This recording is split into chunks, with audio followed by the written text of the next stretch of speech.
Streetcars are fascinating vehicles. They are not buses on rails. They are not trains in the street. They are simply unique, and they play a unique part in the history of El Paso.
El Paso has many historic vehicles, but for transit, this is where it all started. I guess you could call Mule Car Number 1 the original survivor.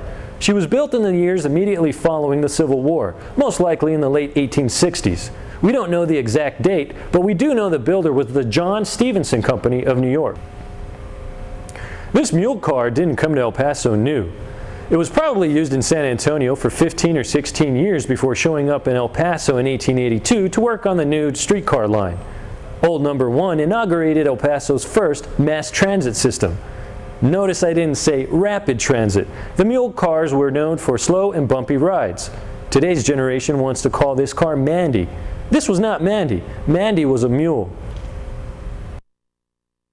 It was around this car, though, that the story of Mandy, El Paso's most famous mule, grew to become a local legend.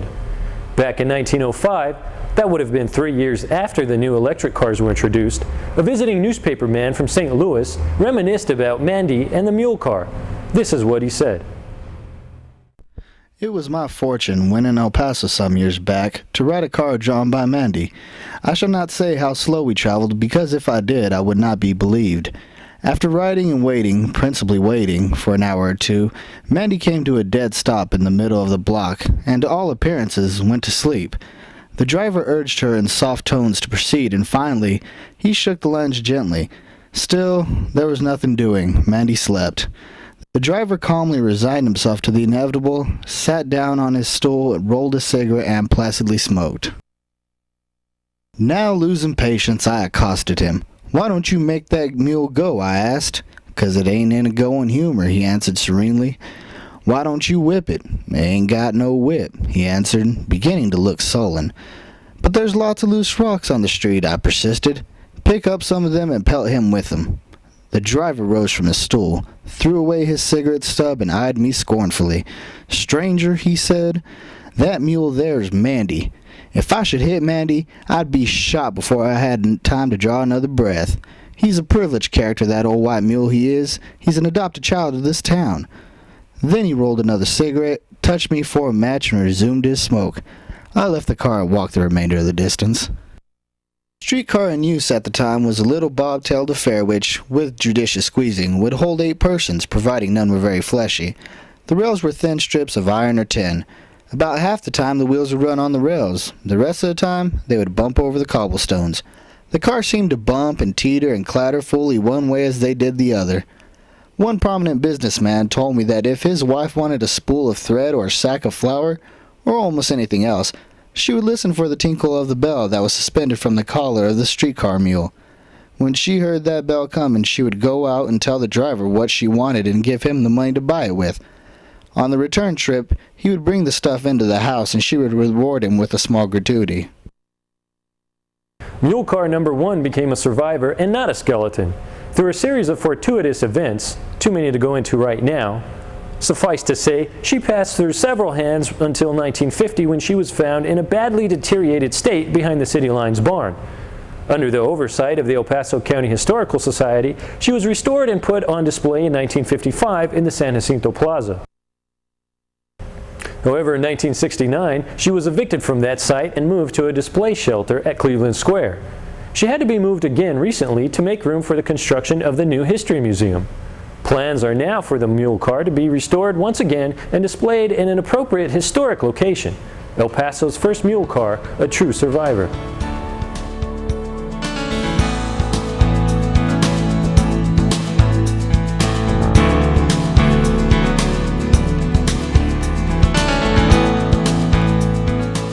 The streetcar system in El Paso was responsible in a large part for the development of neighborhoods. It became easy for the homeowner in Manhattan Heights, Highland Park, Government Hill, Sunset Heights, and Kern Place, for example, to get into town for work and shopping. For 6 cents, you could get a transfer and travel from one edge of the city to the other. In the 1920s and 1930s, the automobile was beginning to take hold, but still, not every household owned one. Many El Pasoans still relied on streetcars to get to work. The railroads and the smelters were the largest industries in those days, and most of their workers used the electric cars to get to work. One of the early cars, this skeleton of streetcar number 54 sits forlornly in the New Mexico desert. Number 54 was built in 1922 and came to El Paso from Houston in 1940 when traffic picked up and El Paso was short of cars. This headlight illuminated many in El Paso Street. Number 54 was used on the Fort Bliss, Washington Park, and Juarez lines. 54 and its sister 58 were regulars on the Fort Bliss line. The end of the line looped around a little rock building near the present-day Cassidy Gate. Sometimes automobiles would be parked on the loop. However, since the 54 was a double-ender, the motorman would simply reverse the trolley poles and change directions. Traffic to Fort Bliss boomed during the World War II period. However, since City Lines was intent on converting all lines to buses, the last Fort Bliss streetcar ran on August 17, 1947. Today it seems unlikely that number 54 will ever be restored. The desert and the weather have taken their toll. A skeleton, but not a survivor.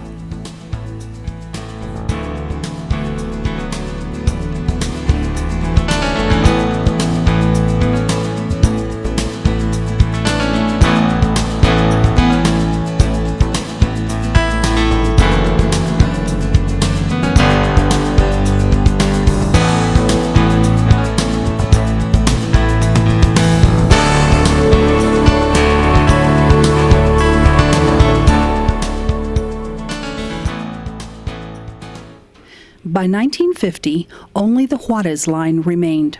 Since the transit agreement with Mexico specified street railway, the El Paso City lines realized they needed to update their fleet.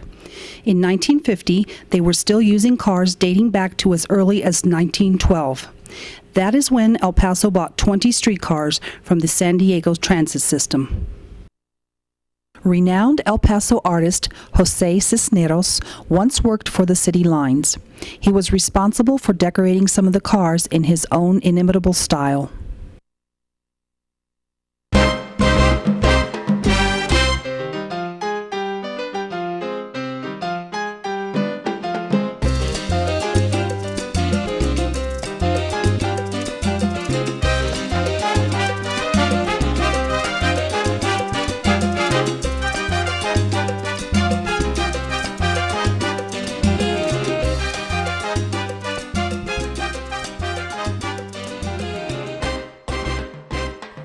Eventually, after Mexico stopped the cars from crossing the border in 1973, the city of El Paso took over the operation and continued it until 1974 on the U.S. side. The last streetcar ran in May 1974.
This streetcar, number 1510, is now a gift shop here at 3rd and Mesa Street in downtown El Paso.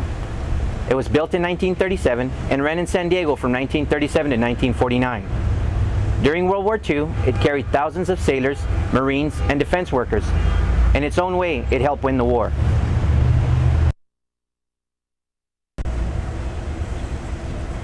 It came to El Paso in 1950 and worked another 22 years. During that time, it is estimated that this streetcar carried more than 2 million passengers back and forth across the border. Number 1510, a true survivor. PCC is a second-generation streetcar, if you will. Its Art Deco styling represents the streamlining era of the late 30s. But the best thing about this car is its simplicity and its durability. What distinguishes a streetcar from other vehicles? Take a look at this steel wheel. It ran on rails and was powered by electricity through a trolley pole contacting an overhead wire. This is a real trolley, not a diesel bus with a trolley-like body. Our streetcars had many advantages. These cars could carry twice as many people as most buses at about half the operating costs.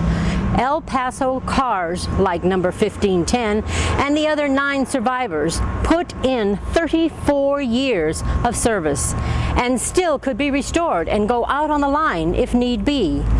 When we had clean electric transit in the 70s, why did we return to the pollution of diesel buses? The ironic answer is that this may be the only trolley that failed because it was too successful. It had been long opposed by Ciudad Juarez merchants because they believed it was too convenient for the Mexican citizen to travel to El Paso to shop. Whether it makes sense or not, they did everything in their power to keep the trolleys from being reinstated. Never mind that an informed public should have a say in their own modes of transportation. Light rail and vintage trolley lines are springing up all around the country. In Dallas, Little Rock, Tucson, Memphis, Denver, and San Diego, to name a few. We have the knowledge. We have the equipment. Our time is now.